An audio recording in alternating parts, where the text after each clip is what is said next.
desarrollar lo que es la patología genital femenina, y también aquí incluimos la patología mamaria, ¿ya?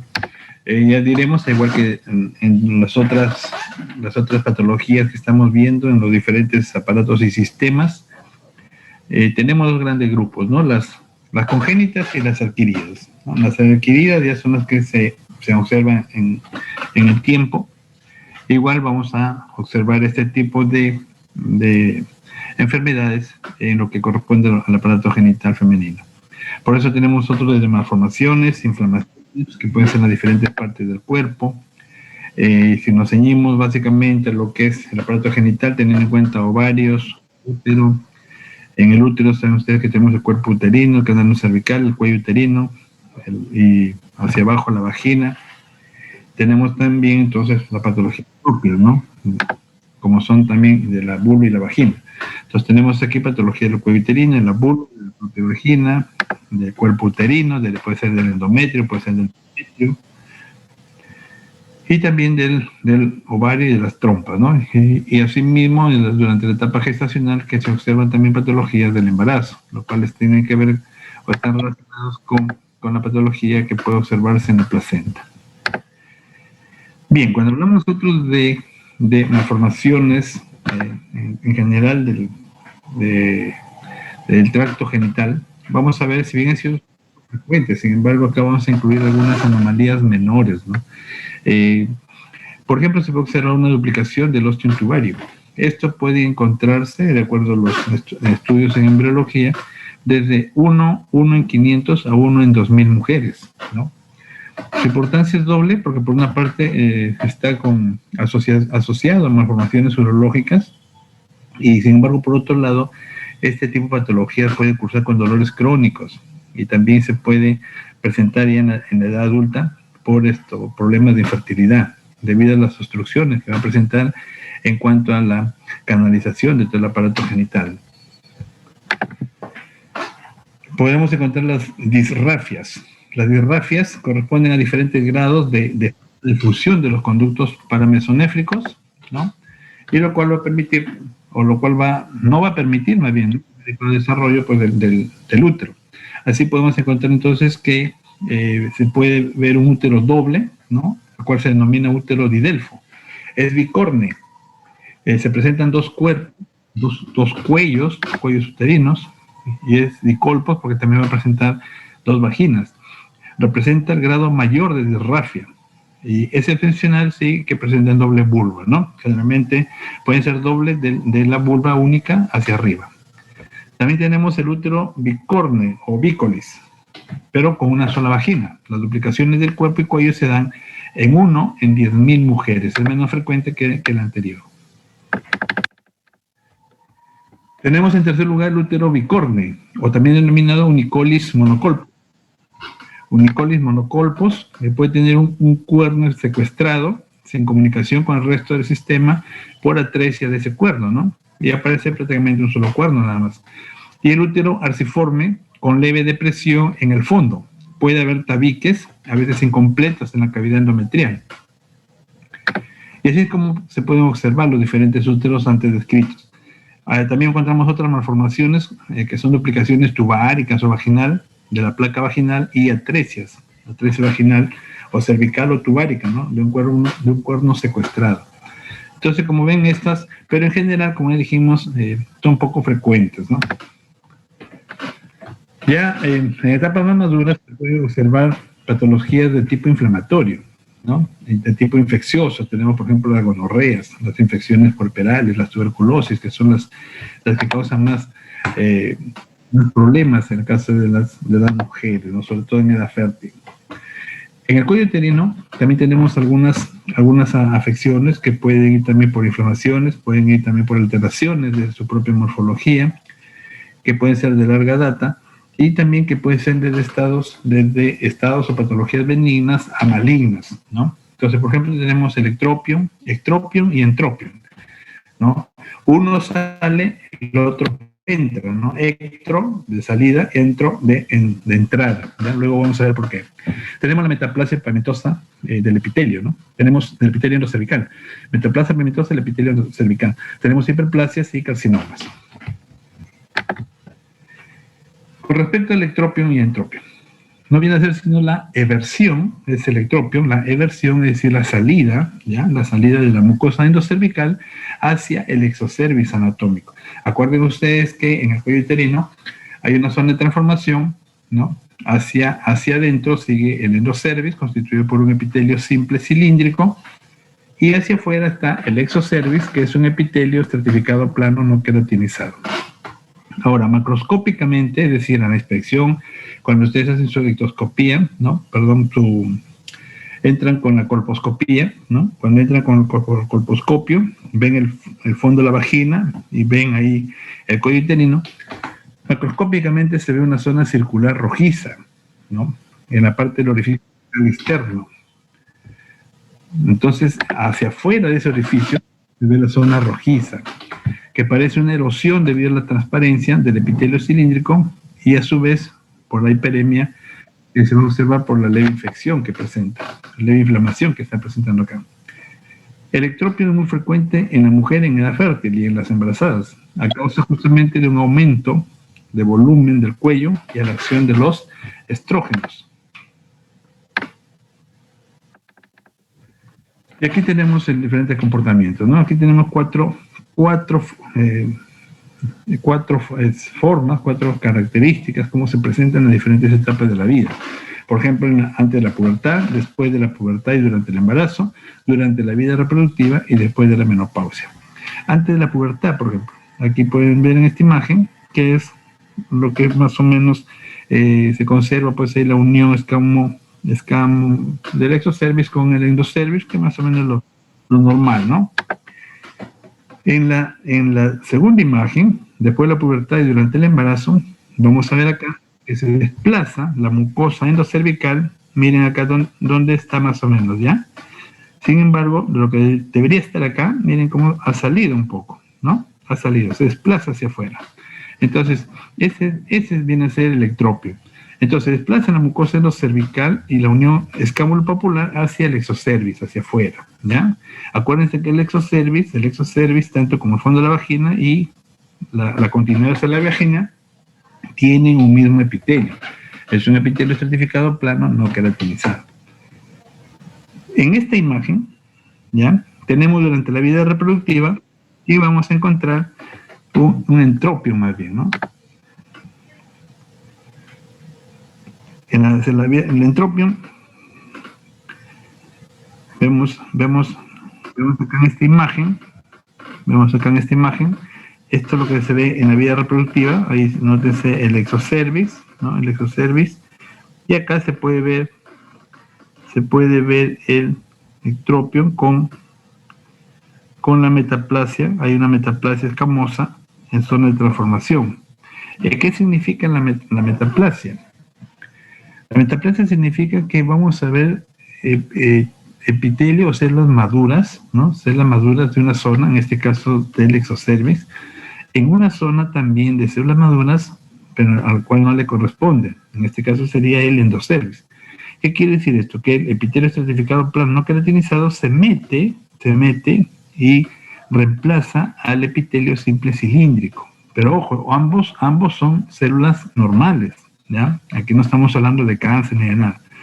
Y en esta última imagen, en que vemos también después de la menopausia, que se desplaza la mucosa endocervical con metaplasia escamosa y la unión escamo-columnar también hacia el canal endocervical, ¿no? Entonces, después de la menopausia también se mete prácticamente el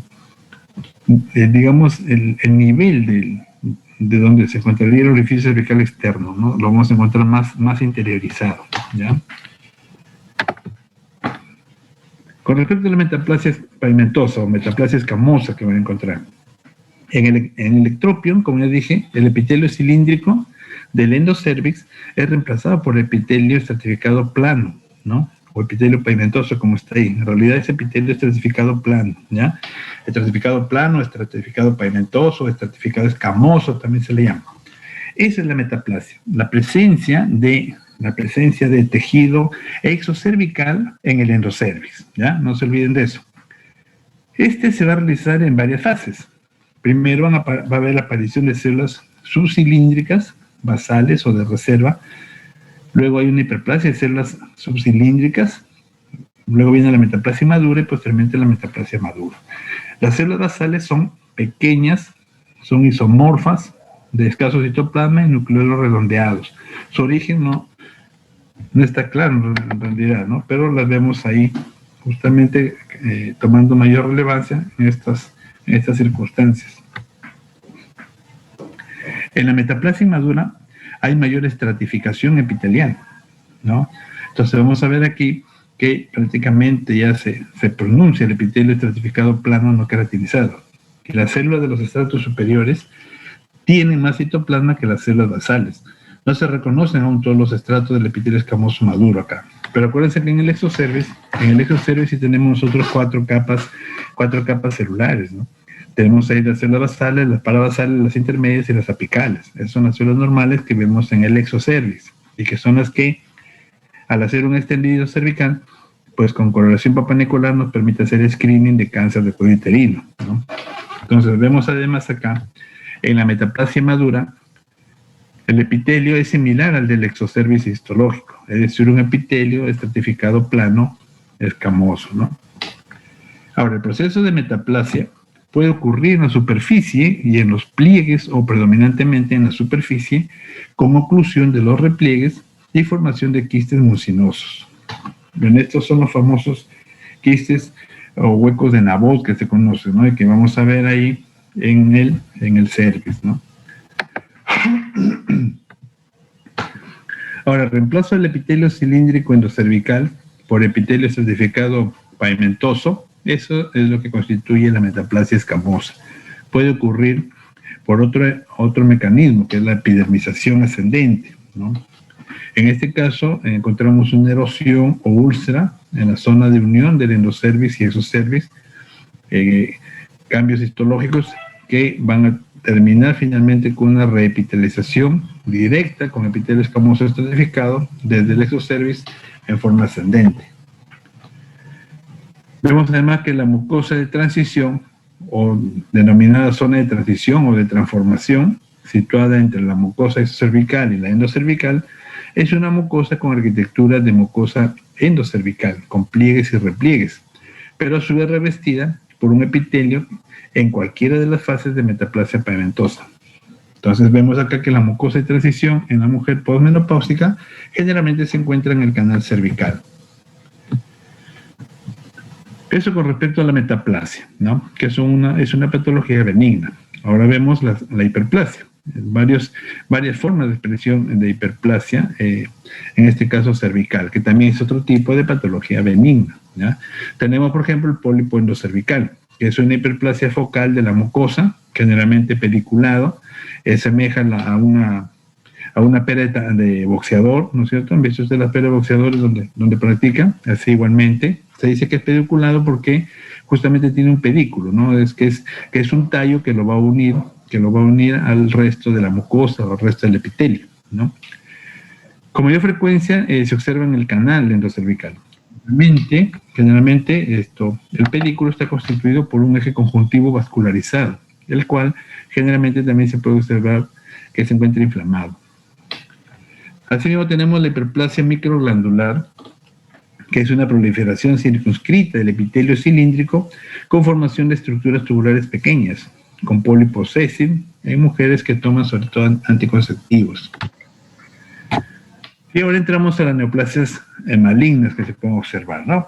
Tenemos acá el carcinoma, por ejemplo, el carcinoma coyuterino, que, como ustedes saben, pues todo lo que se relaciona con carcinomas de cuello uterino está en relación con las condiciones socioeconómicas, ¿no? De ahí, por ejemplo, que en Chile lo podemos encontrar en cuarto lugar, mientras que aquí en nuestro país, imagínense, pues en la mayor parte del país todavía sigue siendo el primer lugar el cáncer de cuello uterino. Sin embargo, vemos que en otros países de Sudamérica se comparte pues la incidencia del cáncer de mama en primer lugar. Acá, en cambio, en Lima y en las grandes ciudades, sí, debido a que se mejoran las condiciones socioeconómicas, en las grandes ciudades por lo menos es que vemos el cáncer de cuello uterino disminuido y más bien el cáncer de mama ocupando el primer lugar, ¿no? Esta es causa frecuentemente causa frecuente de mortalidad por cáncer en mujeres entre los 35 y 54 años. Es el cáncer ginecológico más frecuente en Chile, se dice, en el resto de las poblaciones, sobre todo rurales, al igual que aquí en el Perú. En el Perú vemos que fuera de Lima y Arequipa, pues en el resto del país vemos también que representa el primer lugar, ¿no? Mientras que en otros países, por ejemplo en Europa, más bien, incluso hasta el cáncer de mama ya ha sido desplazado, ¿no? Y más bien es el cáncer de endometrio el que está ocupando por ahí algunos lugares, compartiendo el primer lugar, ¿no? Y estos nacen en la zona de transformación. El carcinoma de cuello uterino se origina en la zona de transformación. Ahora, en este carcinoma nosotros tenemos varios tipos histológicos. Un carcinoma pavimentoso representa el 75% de todos los casos. Es decir, un carcinoma originado en el epitelio estratificado plano no queratinizado, es decir, originado en el exocervix, ¿ya? Se distinguen aquí los siguientes grados. Moderadamente diferenciado. Es la variedad más frecuente, menos mal. Incluso aquí se puede observar conformación de perlas córneas, como se puede ver ahí, ¿no? Presenta un parénquima tumoral de células con abundante citoplasma, moderado pleomorfismo celular, se puede observar gran mitosis por campo observado en microscopio de 2 a 4 mitosis y escasa queratinización y limitada a células aisladas incluso a veces. El carcinoma bien diferenciado, también de células grandes con evidente diferenciación córnea. Aquí vemos menos pleomorfismo, hay menos de 2 mitosis por campo explorado, abundantes perlas córneas con disposición celular en tela de cebolla, ¿no? Es como si cortáramos la cebolla por la mitad y vemos las telas concéntricas, ¿no? Y en tercer lugar tenemos el tercer tipo, que es un poco diferenciado, que está constituido por células pequeñas sin diferenciación córnea. Ahí no vemos ya formación de perlas córneas, ¿ya? Es un caso citoplasma que podemos observar ahí. Generalmente son más agresivas, observamos más de 4 mitosis por campo y tienen un comportamiento justamente más agresivo, ¿no? Ahora tenemos el adenocarcinoma y el carcinoma adenoescamoso, ¿no? Si bien el carcinoma es formado a partir del epitelio pavimentoso, el adenocarcinoma es formado a partir del epitelio glandular, más bien, ¿ya? Ha habido un aumento absoluto del adenocarcinoma uterino, que según algunos autores sobrepasa el 30% de los carcinomas cervicouterinos. Ha disminuido, en cambio, el promedio de edad de las mujeres con este tipo de carcinoma, hoy menores de 50 años. Que hay estrecha relación, aparte de asociada a las condiciones socioeconómicas, el hecho de tener una infección previa por virus del papiloma humano, ¿no? En particular por el tipo 18. Se describen lesiones intraglandulares atípicas acá, como precursoras de este adenocarcinoma. Asimismo, el pólipo y la hiperplasia microglandular aparentemente carecen de potencial maligno, a menos que tengan atipias celulares. El carcinoma adenoescamoso o adenocarcinoma con componentes sólido escamoso es poco frecuente en el cuello uterino, ¿no? ¿Cuántas veces hemos encontrado, por ejemplo, que el ginecólogo encuentra el pólipo y saca el pólipo, ¿no? Lo manda para estudio histopatológico, ¿y qué pasa? Que dentro de la estructura del pólipo ya encontramos ya un cáncer. Si bien ese cáncer se ve al microscopio de que no ha pasado al pedículo vascular y aparentemente no ha comprometido el resto de la mucosa, sin embargo, pues esos pacientes son para hacer seguimiento. Y si el cáncer solamente se ha quedado dentro de esta formación hiperplásica, en buena hora, pues no, ahí se le acabó la posibilidad de tener un cáncer a esa paciente.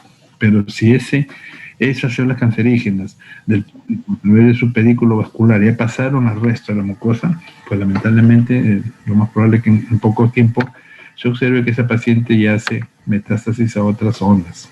Por eso es muy importante hacer seguimiento a este tipo de pacientes.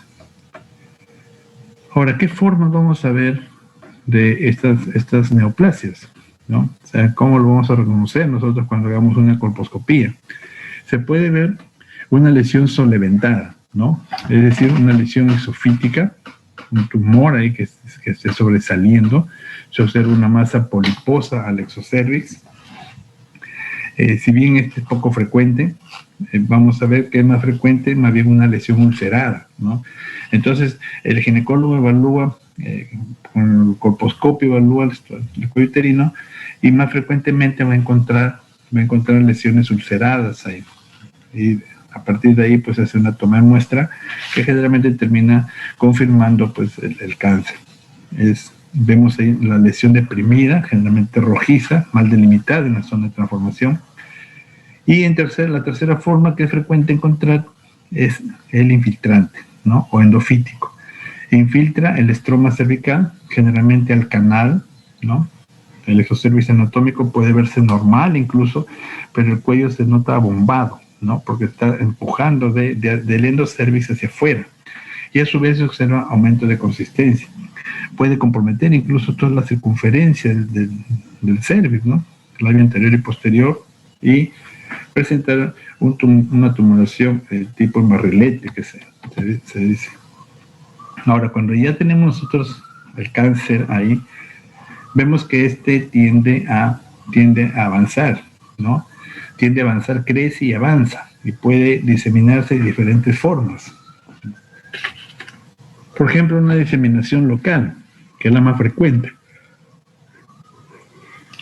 Más frecuente es hacia abajo, es decir, que el cáncer también comprometa la pared vaginal, también hacia arriba, que puede comprometer el cuerpo uterino. Generalmente para la parte profunda, no por la mucosa, sino hacia adelante, hacia la vejiga, uréteres, o hacia atrás, hacia el recto, y a los lados, a los paramétreos. Por eso cuando se hace una histerectomía, se extirpa todo el útero, y para hacer estudio de cáncer, además de ver el grado de infiltración del cáncer, se evalúan los paramétros, porque es la primera zona en la cual se va a diseminar todas las células cancerígenas, y a partir de ahí ir a partes distales del cuerpo, como son los pulmones o el cerebro. Las metástasis linfáticas a los ganglios pelvianos, ilíacos internos y externos más raramente son, ¿no? En los sacros son los parametriales, ilíacos comunes y paraórticos. Asimismo tenemos metástasis hematógenas, que son poco frecuentes. Ahora, pero tenemos otros factores anatomopatológicos pronósticos. Esos factores se les ha catalogado bajo seis características, ¿no? Tenemos, por ejemplo, la profundidad, evaluar la profundidad del cáncer, profundidad de la infiltración en la pared cervical. Se evalúa la extensión a los paramétrios. Si están los paramétrios comprometidos, se asocia a menor tiempo de sobrevivencia, porque a partir de ahí ya hace metástasis a zonas distantes. Tiene que haber grado de diferenciación, aunque no es muy contributorio realmente, ¿no? Aún no está claro si la mayor o menor diferenciación tiene que ver con el pronóstico del paciente, ¿no? Los bordes del tumor es bastante importante, sobre todo si se encuentra que estos son expansivos o infiltrativos, ¿no? Eso es muy importante, ver qué tanto ha avanzado la lesión en sí. Y también vemos la reacción inflamatoria peritumoral. Se dice que la reacción inflamatoria, ya hemos visto, es una respuesta del organismo, ¿no es cierto? Es una respuesta de protección. Entonces se dice que a mayor reacción inflamatoria, quiere decir que el organismo está en condiciones de poder repeler ese cáncer, ¿no es cierto? Por lo menos de evitar de que avance pues libremente. Entonces por eso se dice que a mayor reacción inflamatoria, este paciente tendrá un mejor pronóstico. Sin embargo, los más importantes son el hecho de ver si es que el tumor está confinado solamente al cuello, o hay una extensión a órganos vecinos por metástasis, ¿no? Y si hay compromiso de borde vaginal, o sea, que haya avanzado el cáncer por continuidad hacia abajo, o de repente profundo pericervical, y esto se observa pues en las resecciones quirúrgicas que han tenido que hacer, ¿no? Pero cuando recién está avanzando, podemos encontrar un carcinoma microinvasor, ¿no? Es un carcinoma que, a pesar de invadir el estroma, la mucosa, porque si es microinvasor quiere decir que ya pasó la membrana basal, ¿no es cierto? Es in situ, cuando no pasa la membrana basal, es decir, no pasa el epitelio certificado plano no queratinizado. Pero si ya pasó esa membrana basal, entonces estamos hablando de un microinvasor. Pero ¿hasta qué dimensiones decimos que es esto? Decimos que es un microinvasor cuando hay una invasión en profundidad menor de 3 milímetros, ¿ya? Menor de 3 milímetros. Entonces, cuando nosotros vemos al microscopio, estamos con nuestra reglita al lado y medimos eso. Y eso le informamos al ginecólogo para poder establecer si este es realmente un carcinoma microinvasor o si sobrepasa los 3 milímetros, estamos hablando de un carcinoma infiltrante, ¿ya? También se evalúa la extensión en superficie. Entonces, a lo largo del epitelio, vemos que no sobrepase los 7 milímetros, ¿ya? No sobrepase 7 milímetros, y ahí estamos hablando también de un carcinoma microinvasor. Si ya tenemos 8, 9 o más, ya estamos hablando de un carcinoma infiltrante también. Y el que no haya permeaciones vasculares, ¿no? Porque en esos 3 milímetros, de repente pasan los vasos sanguíneos por ahí, y estos vasos sanguíneos tienen que estar libres de neoplasia. Porque la neoplasia, si ve un vaso linfático, pues se mete por ahí y por ahí se manda a otro lado. O se mete a las arterias o a las venas y por ahí se manda a otro lado, ¿no? O de repente encuentra algún nervio por ahí y también le sirve de vía de desplazamiento. Ahora, ¿pero cuáles son las lesiones precursoras del carcinoma cuello uterino? Son lesiones puramente intraepiteliales. Se encuentran por encima de la membrana basal que separa el epitelio escamoso del estroma.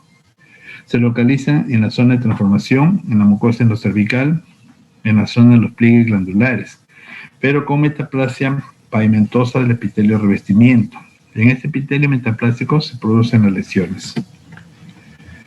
Histológicamente, estas lesiones precursoras pueden iniciar con una hiperplasia epitelial, es decir, un aumento del número de capas del epitelio nada más.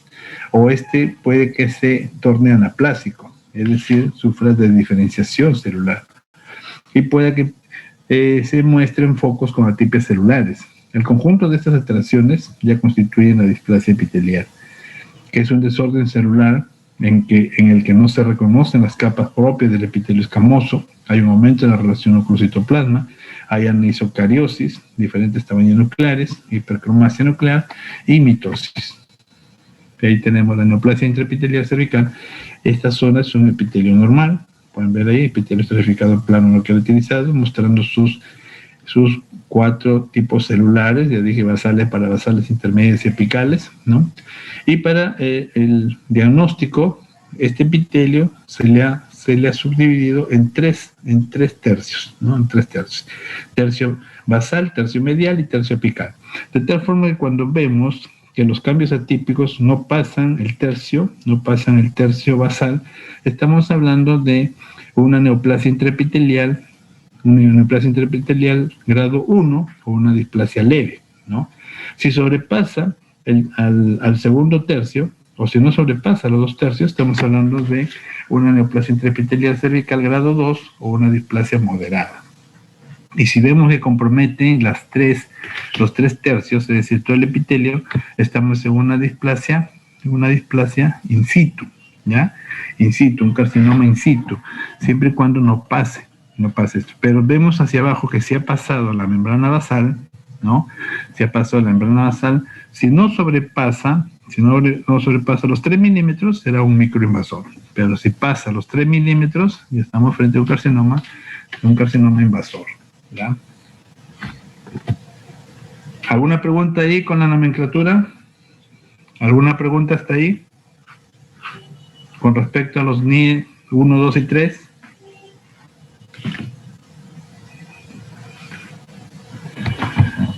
No se oye, padre, ya se fueron a dormir. No, doctor, ninguna pregunta. Listo, entonces seguimos acá, lesiones del carcinoma cuello uterino. Entonces, la nomenclatura ya dije, puede encontrarse en NIE, ¿no? Para neoplasia intraepitelial, en el caso del cervix, ¿no? O neoplasia intraepitelial cervical, al igual va a encontrar para la vagina, con NIP, ¿no? Neoplasia intravaginal, por si acaso, ¿ya? Entonces son nomenclaturas que se utiliza para hablar de las lesiones malignas. Entonces aquí tenemos a la displasia leve, se le denomina NIE1, neoplasia intraepitelial grado 1, a la moderada, neoplasia intraepitelial grado 2, a la avanzada de carcinoma in situ, está dentro de la neoplasia intraepitelial grado 3, ¿no? Entonces vemos aquí, hoy en día incluso se utiliza otra nomenclatura, por si acaso, ¿ya? La nomenclatura de Bethesda, por ejemplo, utiliza nomás de alto grado y bajo grado, ¿ya? Vamos a ver. Entonces tenemos además lesiones precursoras de cáncer invasor del cuello uterino que se localiza en la zona de transición o en la zona de transformación, ya hemos dicho, generalmente en el exocervix anatómico, debido a que es más frecuente en la edad fértil entre los 20 a 40 años. Y aquí viene una mención aparte, de 20 a 40 años. Mire, ustedes cuando ya empiecen sus primeras prácticas médicas, ¿no? En el internado, y después de ustedes estén solos en el CERU, ya viendo pacientes, ¿no? ¿Cuál es el evento previo para que ocurra el cáncer de cuello uterino? A ver, ¿quién me dice? ¿Quién me da el dato? Infección por virus papiloma humano. Ya, el papiloma humano, ya, por ahí. Relaciones sexuales a temprana edad. Exactamente, muy bien. Entonces, el papiloma humano se transmite a través de las relaciones sexuales, pues, ¿no es cierto? No hay otra forma, ¿verdad? Entonces, ahí está la respuesta. Ahora, yo les pregunto, el cáncer en general, ¿en qué tiempo más o menos vemos desde producido el contacto, en este caso de que se produjo el contagio, por decir, por virus papiloma humano, cuánto tiempo tiene que pasar como mínimo para observar un cáncer? ¿Alguien tiene ese dato? Doctor, ¿pueden ser 15 años? Exactamente, es el promedio, ¿no es cierto? Puede pasar de 10 a 20 años. Pero depende de la carga viral y del sistema inmune. Exactamente, pero ahorita el mensaje que quiero para que rescaten es este. Y ahora yo les pregunto, sí, vamos a ser bondadosos, ¿no? De 10 a 20 años, ¿ya? O sea, ¿eso qué significa? Porque bien dice la señorita, puede ser 15 años, pero sería más complicado toda la cosa, ¿no? O sea, más penosa, digamos así. Porque les pregunto, si es una señorita que a los 20 años ya tiene cáncer de cuello uterino, ¿significa que ella se contagió a los 10 años o a los 5 años? ¿No es cierto? Entonces, ¿de qué estamos hablando ahí? Estamos hablando de un hecho voluntario de una niña que a esa edad esté en sus facultades y esté con la conciencia como para entablar una relación sexual. Definitivamente no, ¿no es cierto? Entonces tengan muy presente cuando ya estén ustedes atendiendo en su CERU a sus pacientitos, que les va a llegar con 17, 18, 19, 20 años. Les va a llegar y cuando le hagan la exploración genital, no les sorprende que encuentren una masa ahí. Nosotros hemos tenido varios casos así. Recuerdo uno de los primeros casos, una niña de 17 años, un adolescente de 17 años, imagínense, y ya estaba con un carcinoma avanzado. O sea, ¿qué pasó con esa niña, no? Entonces, definitivamente hubo una violación, y ustedes saben que el 99% de las violaciones pues se dan en el ámbito familiar, ¿no? Y no está de más hacer siempre esa reflexión. Más aún, este año de pandemia, ustedes saben que las cifras no solamente de maltrato hacia la mujer, de violaciones hacia la mujer, de muertes, de feminicidios, pues se ha incrementado tremendamente, ¿no? Y entonces sí es algo a lo cual no podemos pasar desapercibidos. Y cómo nosotros, trabajadores de la salud, estamos obligados a denunciar estos hechos, ¿no? Debemos denunciar nosotros estos hechos. Así como el profesor de la escuela, cuando ve a un niño que no responde, ve a un niño que llega al colegio y se lo nota que tiene algún problema de fondo y le empieza a preguntar y el niño le comenta, y inmediatamente el profesor se compra el pleito, inmediatamente pues avisa a la policía, avisa a la defensoría y rápidamente pues está actuando en defensa de ese niño. Entonces nosotros somos igual, nosotros tenemos que comprarnos ese pleito, no lo podemos pasar desapercibido, no lo podemos dejar pasar, inmediatamente hacer la denuncia a la autoridad respectiva. Entonces, de repente nos toca en la punta del cerro, donde no hay comisaría, donde no hay fiscalía, es cierto. Uno cumple con entregarle al teniente gobernador, ¿ya? Al teniente gobernador, generalmente el teniente gobernador pues es del mismo pueblo, no va a pasar nada. Pero cuando ustedes regresan a su lugar, ¿no es cierto? Porque por muy alejado que estén, pues siempre van a estar regresando, aunque sea una semana al mes a sus casas, ¿no? y luego siguen trabajando. En ese desplazamiento lo que pueden hacer es acompañar una copia a la fiscalía más cercana o a la comisaría más cercana, haciendo conocer el hecho para que éste le pida información al teniente gobernador y no se quede ahí, ¿no? Entonces, más acción vamos a encontrar en la fiscalía, pese a que hay poco personal, es cierto, y la cantidad pues, de casos es tremenda, pero por lo menos debemos cumplir con nuestro deber de informar eso, que en algún momento pues llegará ese documento a ser evaluado y a tomarse las acciones respectivas. No es que ese documento se pierda en el olvido, no. De repente no se le atenderá en la premura del momento, pero de todas maneras esa documentación tiene que ser evaluada. Así que cumplamos con nuestro deber cuando nos encontremos frente a situaciones como esta. Ahí tenemos una infección por virus papiloma humano, ¿no es cierto? Este virus es el factor etiológico principal del carcinoma cervicuterino, también asociado con el virus del herpes, y también se ha encontrado por la asociación en pacientes fumadoras, ¿no? No solamente con cáncer de pulmón, de esófago, de boca, de estómago, de ovarios y el cuello uterino también, pues, ¿no? Con técnica de detección de ácido desoxirribonucleico viral en tejidos, se ha demostrado que el virus está presente en más del 95% de los carcinomas invasores del cuello uterino y de las lesiones precursoras, ¿no? La lesión morfológica típica producida por el virus del condiloma acuminado o condiloma que morfológicamente quiere decir nodulillo, ¿no? En la infección lo que vamos a encontrar son lesiones o levantadas, blanquecinas, como en coliflor, que se ubican en los genitales externos y en la zona perineal, ¿no? Algunos incluso pueden estar en la zona perianal. Frecuentes las lesiones por virus papiloma en el epitelio pavimentoso de la vagina, en el cuello uterino. En el cuello uterino más frecuente la lesión suele ser plana, por la que compromete con pliegues o glándulas en un papiloma invertido, y aunque no sea levantada y esferoidea, se le sigue llamando condiloma al cuello uterino, por si acaso. No es necesario verlo como coliflor para que adopte ese nombre. Entonces, la lesión va a consistir en una hiperplasia del epitelio con papilomatosis, acantosis, queratinización de células aisladas, células binucleadas y una forma característica de citolisis parcelar en las células intermedias, en donde vamos a encontrar la coilocitosis, ¿no? El coilo significa hueco. Las células presentan citoplasma de aspecto vacío y núcleo retraído, oscuro y a menudo excéntrico, sin número de la relación núcleo-citoplasma. Frecuentemente hay células binucleadas, ¿no? Histológicamente se describe como una displasia epitelial. Al aumentar la intensidad de la displasia se hace menos frecuente el hallazgo de coilocitos. Más de 70 virus se han reconocido y 22 es de que afectan el tracto genital. De ahí tenemos que se les ha clasificado como de baja, intermedia y alta oncogenicidad, ¿no? Las de alta oncogenicidad se consideran las cepas 16 y 18.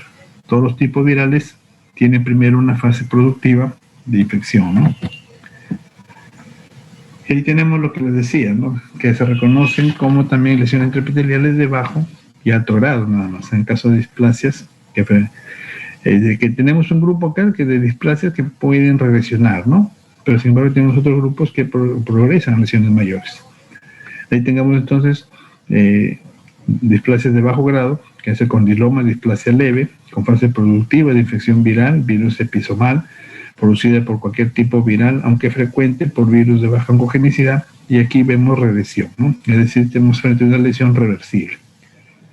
O de alto grado, en que vemos una displasia moderada, avanzada o carcinoma in situ, con fase de integración viral, sin producción de partículas virales, pero vemos virus oncogénicos. Aquí sí hay tendencia a la progresión, ¿no? A un cáncer mayor. Bien, aquí tenemos todos los órganos que se pueden ver afectados.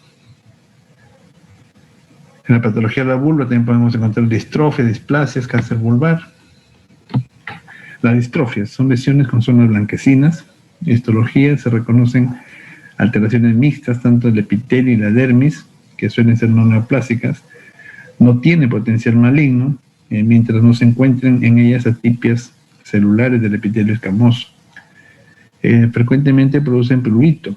Se reconocen aquí los siguientes, ¿no? El líquen escleroso, en el cual vamos a ver una distrofia vulvar atrófica y una hiperplasia escamosa, ¿no? Podemos encontrar alteraciones inespecíficas y en los cuales nos obliga a descartar pues, alguna infección por micosis, ¿no? Sobre todo candidiasis. Hay formas mixtas con formas de atrofia e hiperplasia. El líquen escleroso, o también denominada distrofia vulvar atrófica, se observa una atrofia epidérmica, en lo cual vamos a encontrar un borramiento de las crestas interpapilares e hiperkeratosis superficial, homogenización de la dermis superficial e infiltrado redondo de células bajo en esta banda dérmica homogénea, ¿no? Entonces vemos ahí células un tanto achatadas. Y en la hiperplasia escamosa o distrofia vulvar hipertrófica encontramos justamente una hiperplasia epitelial con alargamiento y ensanchamiento, además de fusión de crestas interpapilares, hiperkeratosis e infiltrado redondeado celular en la dermis, ¿no?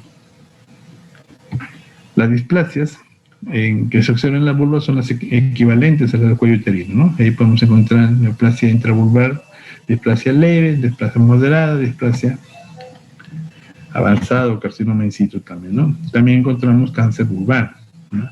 En la vulva puede encontrarse un carcinoma escamoso, puede verse un melanoma y también un adenocarcinoma.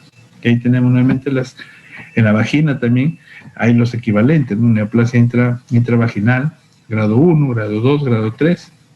Como ven, se ajusta a cada una de las partes del tracto genital. Y en la vagina, por ejemplo, tenemos el carcinoma, que es poco frecuente, menos del 1% en los cánceres genitales. Acá, por lo general, es escamoso, ¿no? Cabe mencionar el adenocarcinoma vaginal, de células claras, en hijas de mujeres tratadas con viol, es decir, anticonceptivos. Y vemos aquí la patología del cuello, del cuerpo uterino. Ya vimos del cuello, ya vimos de la vulva, ya vimos de la vagina, ahora vemos del cuerpo uterino, en donde está asociado al ciclo menstrual, a un endometrio gravídico, a alguna alteración durante las fases menstruales de secreción, a una hiperplasia del endometrio, tumor del cuerpo uterino, o ateropias del endometrio, o hipertrofias idiopáticas del miometrio también. Histológicamente vemos que el endometrio se divide en endometrio basal y endometrio funcional, ¿no? Y eso recordarán ustedes por su histología normal, donde revisaron pues en el ciclo menstrual. Entonces el endometrio basal no responde a la progesterona y no se descama, mientras que el funcional sí, ¿no? Entonces, cada cierto tiempo, se desprende constituyendo por el ciclo menstrual. Ahora, en el endometrio podemos encontrar lesiones benignas como la hiperplasia.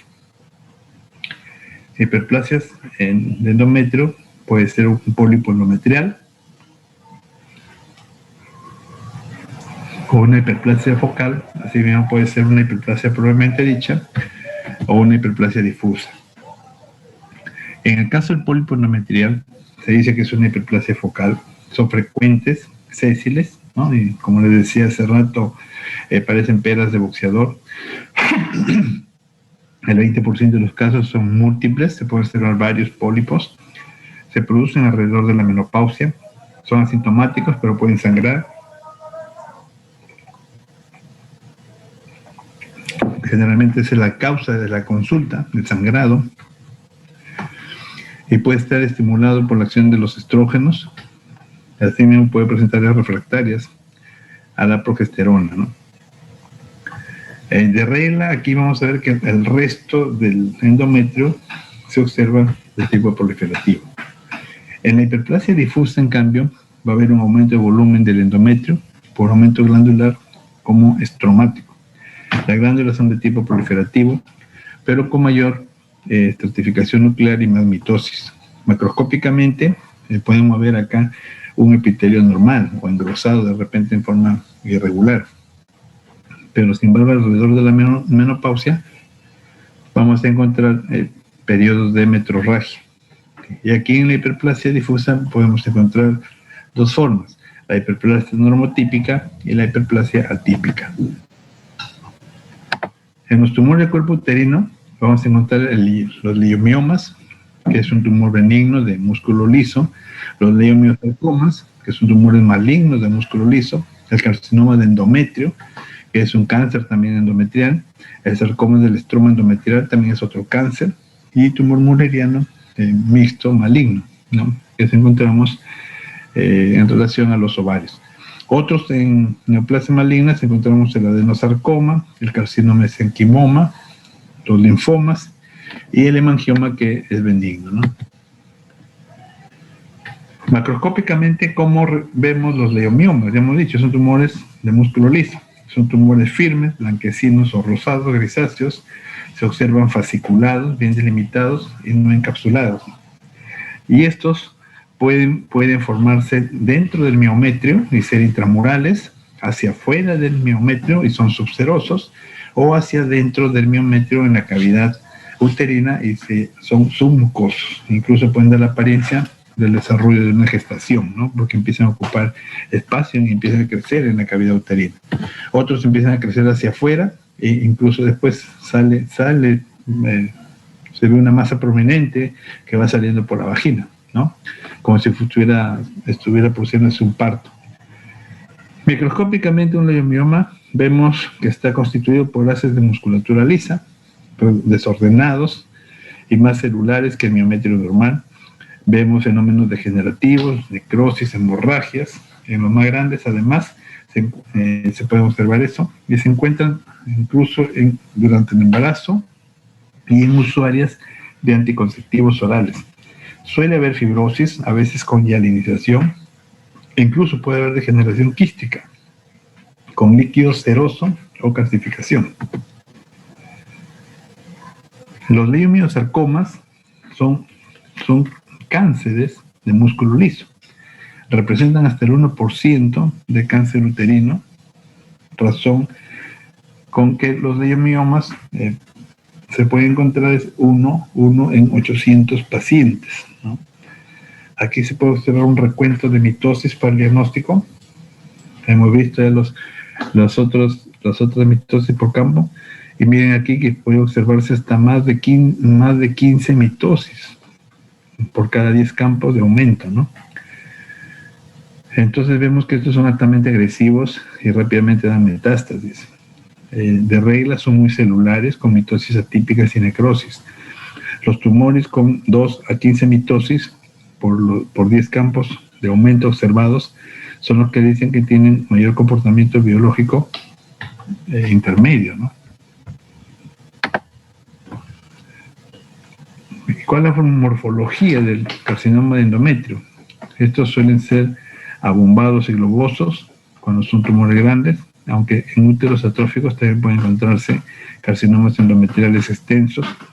La cavidad presenta un aspecto mamelonado, ¿no?, irregular, granuloso, en relación con el tumor, que puede estar circunscrito o no. Rara vez se trata de una lesión poliposa, séstil, que protruye en la cavidad, y encontramos acá el tejido tumoral es blanquecino, blando y a veces hemorrágico.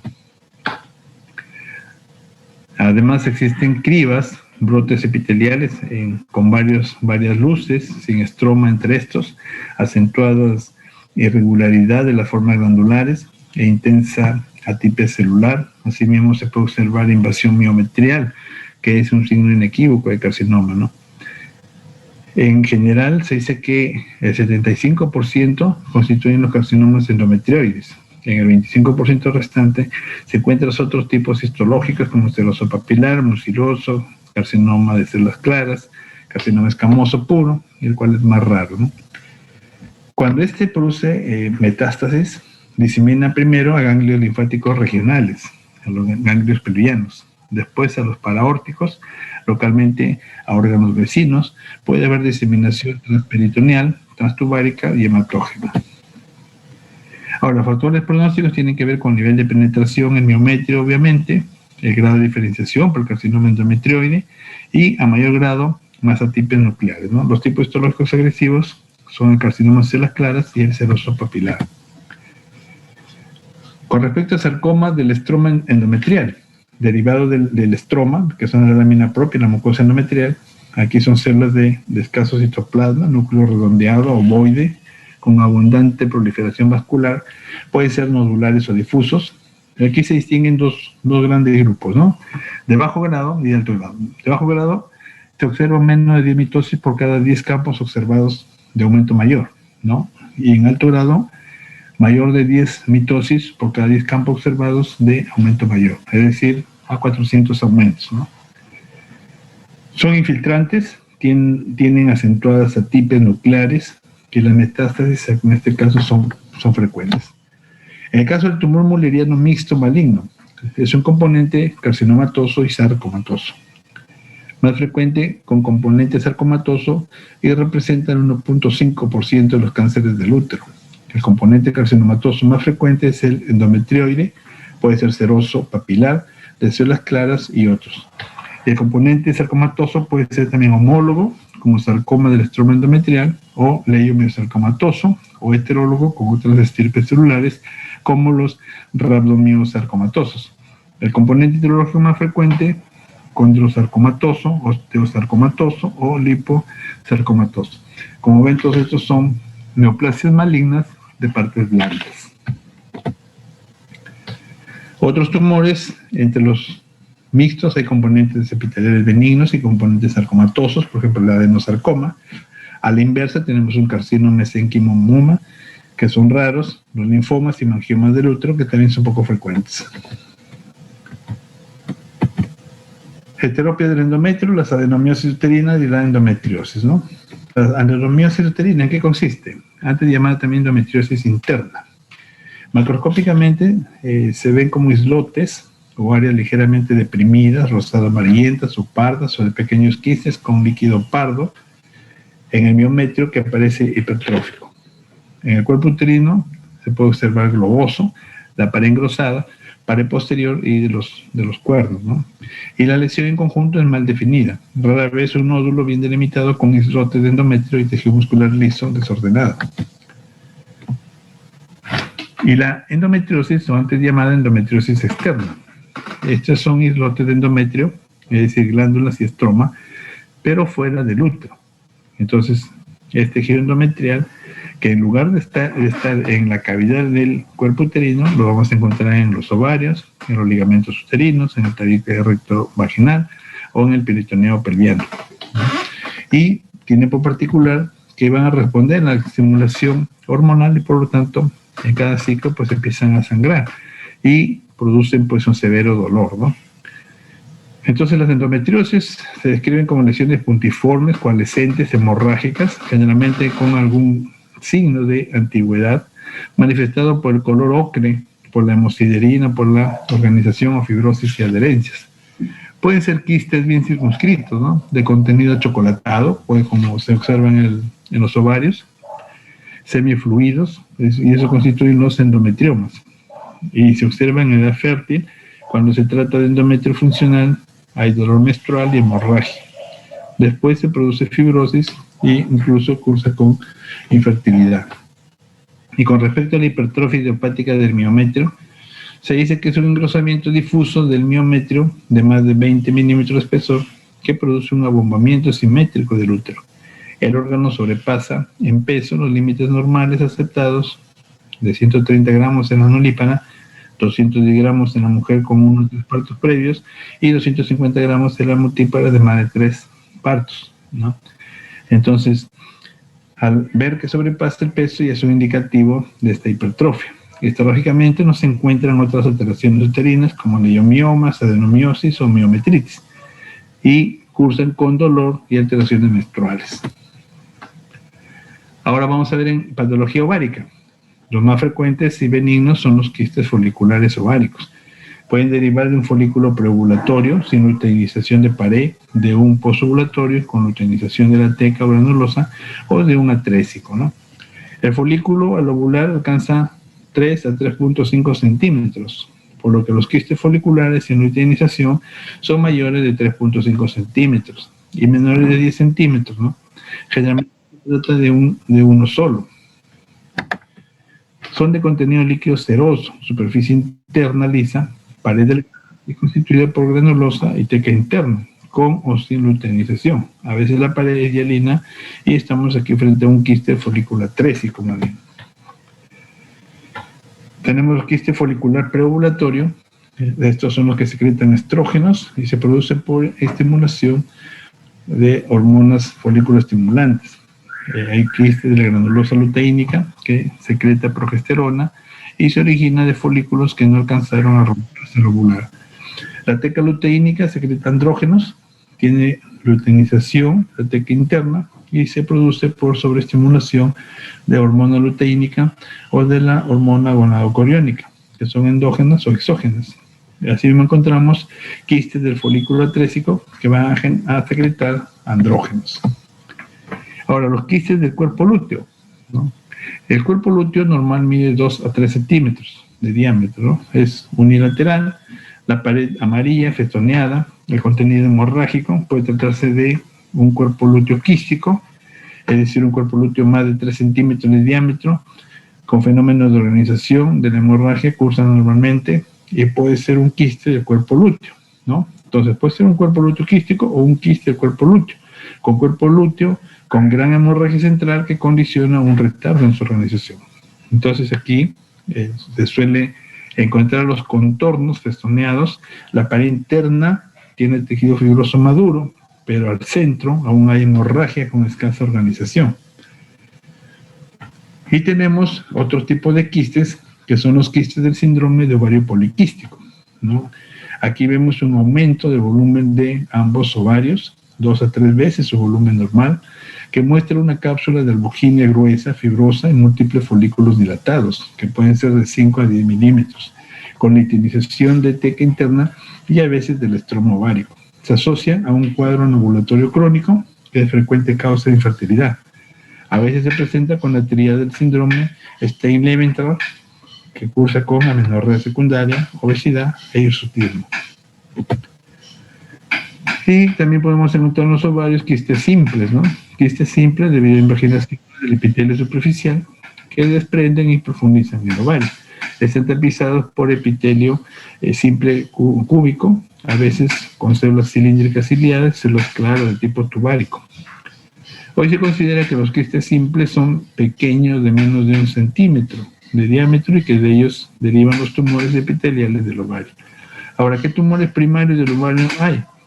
Los del epitelio superficial del ovario, de células germinales, del estroma ovárico y de los cordones sexuales, células germinales. Suelen ser mixtos. Y ahí tenemos toda la lista de tumores ováricos primarios, de origen epitelial, los benignos y malignos, ahí para que tengan conocimiento por lo menos. Ya esto lo volverán a ver cuando lleven ginecología. Tumores ováricos ahí tienen de las células germinales, ahí tienen también los benignos y malignos, ¿no? Para que distingan siquiera uno de uno maligno, ¿no? En este caso tenemos los tumores del estroma ovárico, también un grupo benignos y malignos, y asimismo tenemos aquí las células germinales y cordones sexuales, ¿no? Ahora vamos a ver los más frecuentes, como son el epitelio superficial de la pared del ovario.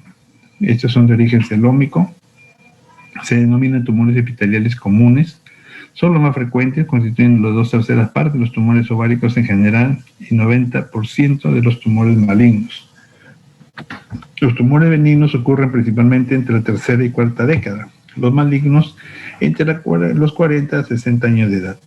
Aquí tenemos toda la variedad de tumores superficiales, como los tumores serosos, mucinosos, carcinoma endometrioides, tumores de células claras, tumores de Brenner, tumores meridianos, toda la variedad de tumores ováricos. Ahora, derivados de las células germinales, van a constituir el 20% de los tumores ováricos. Son el segundo grupo de tumor más frecuente después de los epiteliales y se da a cualquier edad. El 60% de estos tumores ováricos se encuentran en la infancia y la adolescencia. Son de células germinales y el tercio de estos suelen ser malignos. En los adultos, el 95% son teratomas quísticos maduros, ¿ya? Son frecuentes las formas mixtas, por ejemplo, teratoma, ¿no? Que puede ser teratoma maduro y maduro, coriocarcinoma, disgerminoma, carcinomas embrionarios, tumores endodérmicos o poliembrioma. Aquí vamos a ver el más frecuente, que es el teratoma. El teratoma quístico maduro es el más frecuente, como ya dije, ocurre a cualquier edad. Generalmente se observa pues, en pacientes de 16, 18, 20 años, ¿no? Predominan los tejidos del ectodermo, como piel, que revisten la cavidad del contenido queratínico. Y eso es lo que vemos en el teratoma, ¿no? Es un tumor quístico que abrimos y vamos a encontrar gran cantidad de grasa, una grasa parda, el contenido de pelos, y cuando vemos al microscopio, vemos en la piel, podemos encontrar cartílago, tejidos nerviosos, podemos encontrar glándulas pilosas, hasta dientes podemos encontrar, ¿no? Tejido ovárico, cartílagos. Bueno, en la cavidad se reconoce un espolón del que nacen frecuentemente estructuras pilosas o dentales. Entre los tejidos frecuentes están tejido nervioso y bueno, lo que he mencionado, ¿no? Son bilaterales en cerca del 10% de los casos. En el coriocarcinoma es poco frecuente, también este tumor en el ovario. La mayoría de las veces corresponde a un componente dentro de un tumor de células germinales. Tiene una estructura y un comportamiento biológico similares a los del coriocarcinoma del testículo, ¿no? En el caso del disgerminoma, también llamado seminoma ovárico, constituye el 3 a 5% de los tumores del ovario. Ocurre en pacientes adultas jóvenes. En el 85% de los casos es unilateral. Es un tumor sólido de contornos lobulados, blanquecino amarillento y blando, histológicamente similar al seminoma del testículo. Se observan células gigantes de tipo sincitio trofoblasto, que se encuentran en 6-8% de los casos que producen hormona gonadocoriónica. Y este sí se reconoce como un tumor maligno, ¿no? Un disgerminoma. Un carcinoma embrionario también es semejante al carcinoma embrionario testicular. Las células tumorales son células primitivas con aspecto similar a las del germinoma, pero dispuestas en estructuras epiteliales sólidas, glanduliformes o papilares. De poco frecuente, puede producir alfa-fetoproteína.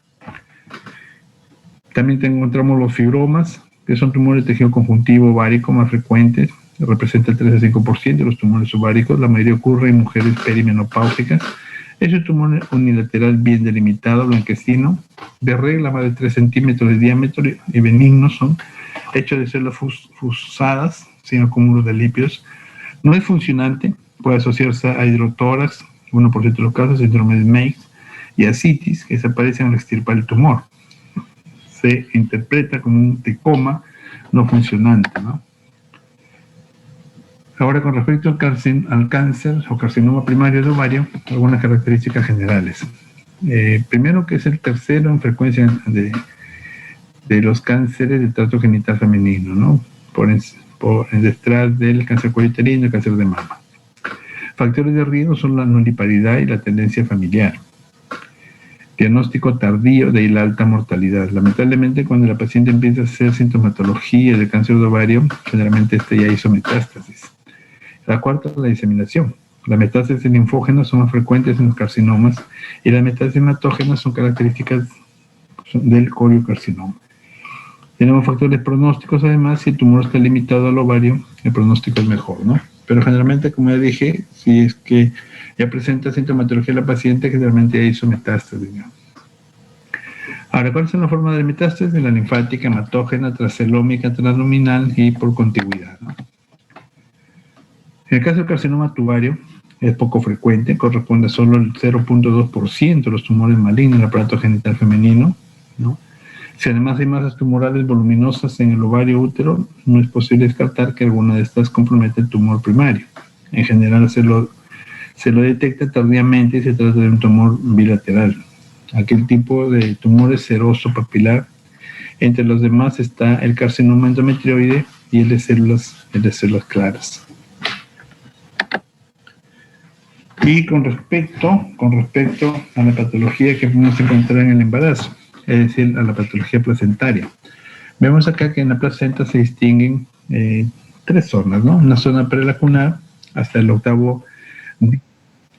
Vamos a ver una capa sólida de trofoblasto con diferenciación en citotrofoblasto y sin citotrofoblasto desde el 6º día.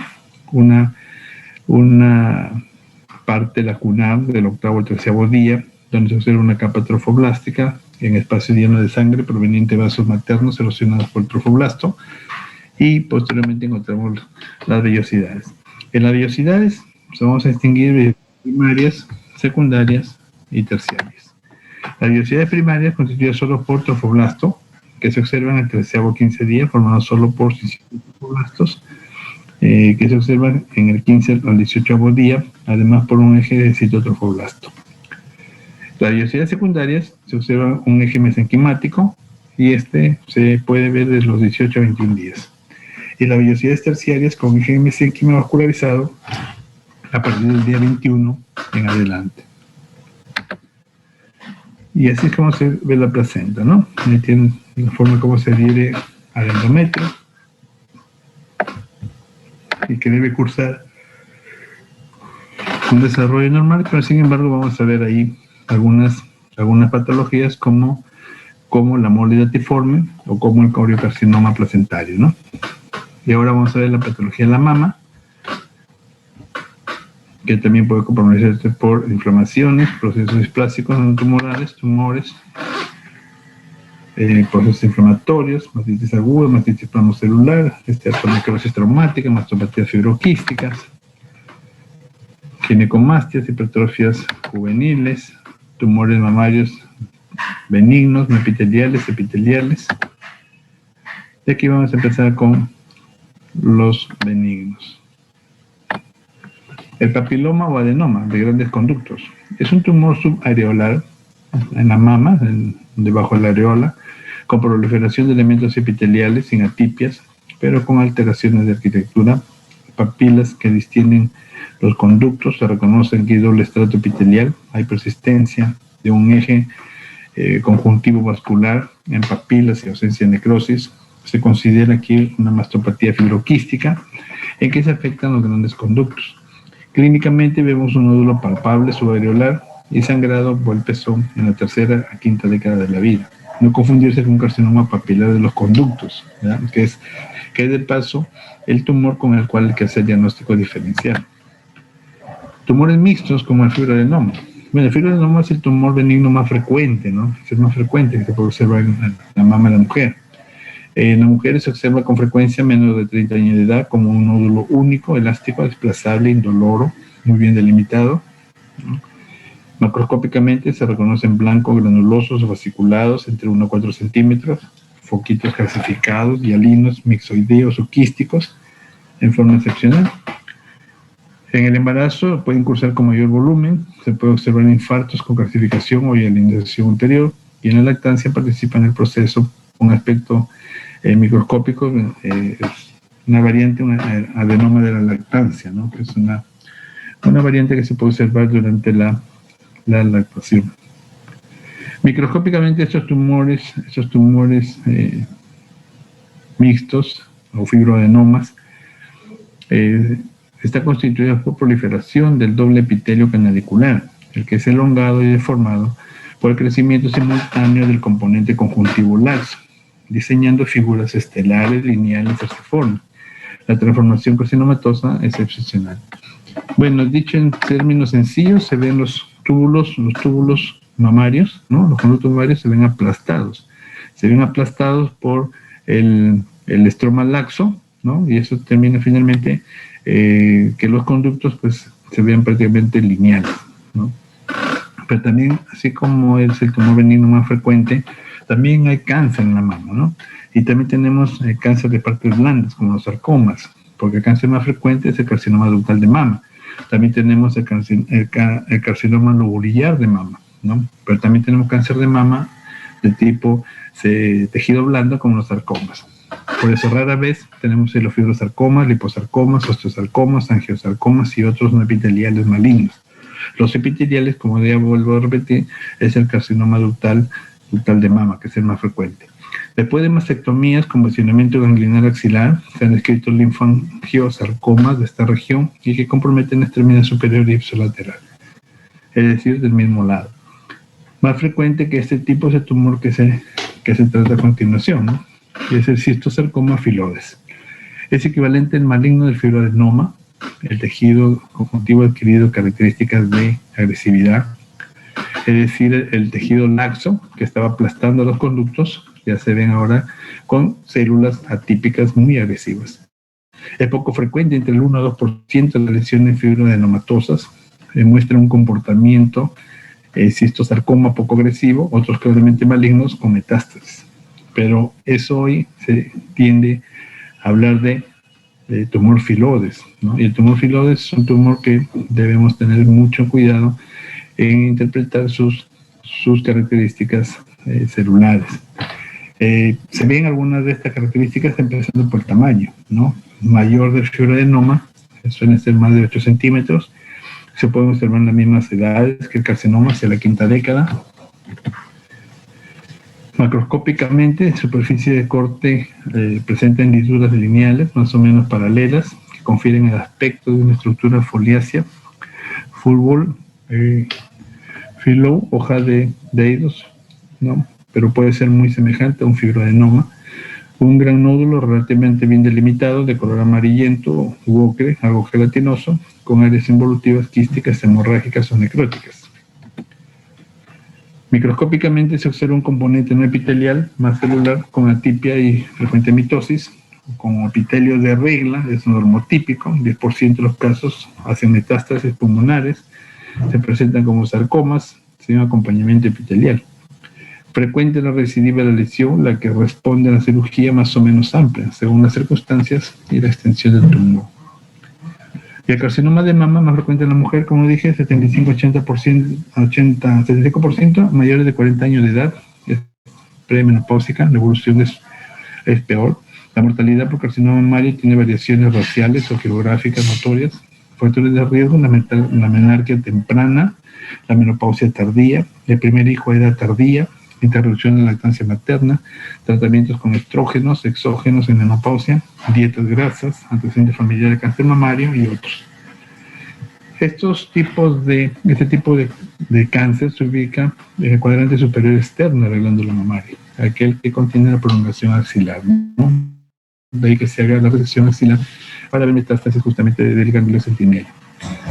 Macroscópicamente se palpa una masa firme de tamaño variable, granulosa, de color blanco, seca, con pequeñas estrías o puntos de aspecto grisáceo. Superficie de corte ha sido comparada con la de una pera verde. Su contorno puede ser policíclico o infiltrante. El tipo mucoso gelatinoso es brillante y de él puede escurrir material filante. Las formas más celulares pueden ser de menor consistencia y de color rosado. Las formas escirrosas pueden ser de consistencia liñosa. A la microscopía que observamos, clasificados desde muchos puntos de vista, por grado de diferenciación tubular, por la irregularidad o atipia de los núcleos, por la proporción de tejido conjuntivo acompañante, por la presencia de receptores hormonales, semejanza a las células del tumor con normales. Sin embargo, basándose en el tipo de célula neoplástica, tenemos aquí los dos carcinomas frecuentes, ¿no? Los carcinomas de los conductos mamarios y los carcinomas de los lobulillos, ¿ya? Que son los más frecuentes. Clasificación: puede ser carcinoma de conductos simples, tubulares, sólidos, escirrosos o papilares, y puede presentar formas in situ o infiltrantes. Y tenemos algunos otros carcinomas de ductos, como el comedocarcinoma, el escirro y el sólido. El comedocarcinoma, que es un cáncer de conductos, son brotes que presentan un foco necrótico central. Al comprimirlo se obtienen pequeños cilindros de color ocre que nos recuerdan los comedones, o sea, los barritos que se sacan las espinillas que se sacan en la cara, ¿no? Son in situ o infiltrantes. Pueden ser escirros cuando el estroma predomina sobre el parénquima tumoral. Es denso, a veces hialino muy firme, y es sólido cuando los elementos epiteliales se disponen en brotes con muy escasa cantidad de tejido conjuntivo.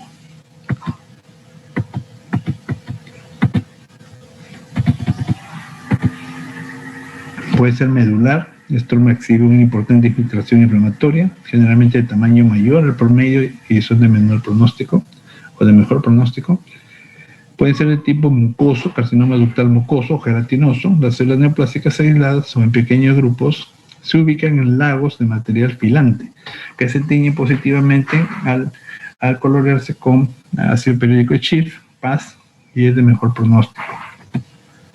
Tenemos la forma cribiforme.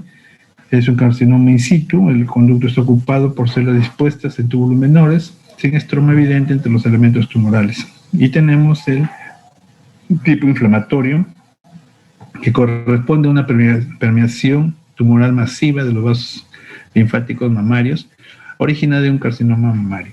La mama es firme, eritematosa, incluso con mayor temperatura de palpación, poco frecuente y su pronóstico es pésimo, ¿no? Y el carcinoma lobulillar, que es la otra forma más frecuente también, después del carcinoma ductal, representa 10% de carcinomas, forma in situ, es frecuente, típicamente multifocal y bilateral. Su presencia detectada generalmente por una mamografía, un examen de rutina. Microscópicamente se observan con células redondas, regulares, sin grandes atipias, distinguen los conductos que ocupan, no se observa inflamación, ni focos necróticos, ni aumento del tejido conjuntivo. Es infiltrante, las células se disponen en fila india, sin formar brotes, papilas u otras estructuras, y tiene una forma infiltrante, la forma infiltrante de mejor pronóstico, ¿no? Y para terminar tenemos la enfermedad de Payet del pezón, que representa la invasión de la piel de la areola y pezón por un carcinoma mamario subyacente. La piel es de aspecto eczematoso. Las células tumorales, aisladamente o en pequeños grupos, se ven mezcladas con las células epidérmicas. Habitualmente las células neoplásicas son grandes y pueden ponerse en evidencia tiñéndolas con musicarpín o PAS, ¿no? Ahora, que los factores pronósticos, vamos a ver acá, por el tipo histológico, por el grado histológico, por el tamaño del tumor. Por el tipo histológico, un carcinoma papilar, medular, coloideo y cirroso son progresivamente peores. Por el grado histológico, los tumores más diferenciados muestran una mayor sobrevida. Por el tamaño del tumor, mientras más grande es la lesión, peor es el pronóstico, siempre que se mantengan comparables las demás variables. Más frecuente metástasis ganglionales linfáticas y a distancia. Y con respecto a las metástasis ganglionales axilares, se puede observar un paralelismo con la sobrevida y el grado del compromiso. Por ejemplo, nivel 1, la inserción del músculo pectoral mayor. Nivel 2, compromiso bajo al músculo pectoral. Nivel 3, hacia la profundidad de la axila, ¿no? Entonces, se evalúa esos 3 niveles de compromiso ganglionar. Las lesiones en cuadrantes externos de la mama dan sus metástasis en los ganglios axilares, de los en parte interior de la cadena mamaria, ¿no? De difícil examen de paso. La segunda vía más frecuente de metástasis es la hematógena, ¿no? Entonces, primero son la linfática a través de los ganglios, la segunda es la hematógena más frecuente, ¿no? Que va hacia los pulmones y hacia huesos. Y finalmente el carcinoma de mama en el hombre, ¿no? En realidad esta es una forma un poco frecuente. Se dice que puede observarse hasta en el 1% del cáncer de mama en general. Y aquí encontramos un factor favorecedor, que es el síndrome de Klinefelter o disgenesia gonadal con cariotipo 44 más XXY. Entonces, estos pacientes que muestran esta alteración son los que presentan predisposición a hacer un carcinoma de mama en el varón, ¿no? La lesión generalmente de ubicación subareolar, macroscópicamente semejantes de la mujer, histológicamente solo las formas lobulillares no han sido descritas en el hombre, ¿no? Histológicamente solo las formas lobulillares no han sido descritas en el hombre. Las otras demás formas son las que se pueden encontrar, pero en poca frecuencia, pero no son bastante raros. Listo, como ven, era bastante extenso la patología femenina, ¿no? Es por eso que todo esto pues, lo lleva en un curso, ¿no? Que es ginecología. Imagínense, tratar de resumirlo en una sola clase. Obviamente, pues esto, tratamos de enfocarnos más desde el punto de vista histopatológico, y ya cuando estén en ginecología, pues ya verán todo, por eso en todo el curso, ¿no? Toda su clínica, todos los exámenes por hacer, los exámenes auxiliares, así mismo su tratamiento, el tratamiento quirúrgico, la evaluación por oncología y la revisión periódica del paciente hasta poder darle su alta definitivamente. Los cánceres de cáncer, pues generalmente se siguen controles de 5 a 10 años más, ¿no? Listo, ¿alguna pregunta hasta acá? ¿Alguna pregunta? No, doctor, todo claro.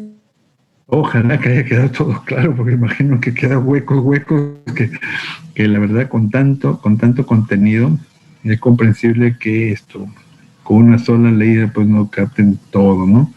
Pero por lo menos traten de encasillar por lo menos los grupos de patologías, ¿no? De patologías. Cuando hablamos de neoplasias, ubiquen benignos, malignos y las células de origen. Eso les va a ayudar. Y bueno, acá no vemos tratamiento, pues no, ya eso lo verán, como les vuelvo a repetir, en ginecología. Bien, entonces, si no hay preguntas, buenas noches con todos y de aquí estoy colgando las diapositivas. Va a pasar sus diapositivas, ¿verdad? Es lo que acabo de decir, de aquí voy a colgar las diapositivas, más bien si es que no las cuelgo hoy día, ¿ya? Mañana, por favor, el delegado, a eso de las 11 o 12, si es que no estuvieran colgadas, me envió un mensajito haciéndome recordar, ¿ya? Voy a intentar de aquí colgarlas, tanto ¿cuántas clases faltan colgar?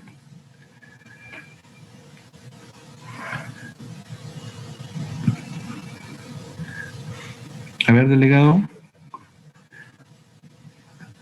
Todas las clases, doctor. Todas, ¿no? Sí, pues porque ahí justo habían algunas, se había borrado, las había borrado y ya, porque justo en ese momento tuve que hacer y ya no las puse. Ya listo, entonces son de las clases de teoría y de práctica, pues también, ¿no? También tiene que colgarse las de práctica, ¿no? Doctor, ¿hasta qué tema es el examen? Disculpe. A ver, según tengo entendido, y por eso que nos han hecho correr, ¿no? A ver, de acuerdo a lo que tengo acá, es patología genital la próxima semana masculina, y de ahí viene el examen ya de la primera unidad. O sea, el 27 de abril es su primer examen. Al menos es lo que yo tengo entendido, de acuerdo a mi cronograma.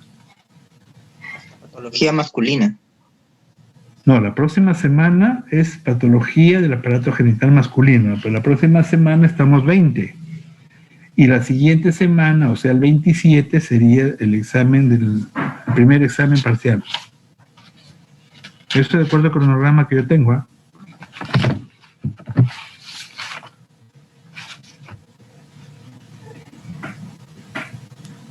¿Está conforme, delegado? Sí, doctor. Porque la segunda parte empieza con patología gastrointestinal. Ajá, sí, está en el cronograma. Claro, y está ese en la 9ª semana. Por eso, la próxima semana es patología genital masculina, que es con la doctora Mirna, y la 8ª semana es su examen parcial. ¿Sí? ¿Conforme? Conforme, doc. Ya, entonces, delegado, a ver, por favor, si es que no les cuelgo hasta mañana todo, a eso a las mediodía me envío mensaje, por favor, ¿sí? Listo. Ya así quedamos. Bien, entonces, gracias, buenas noches.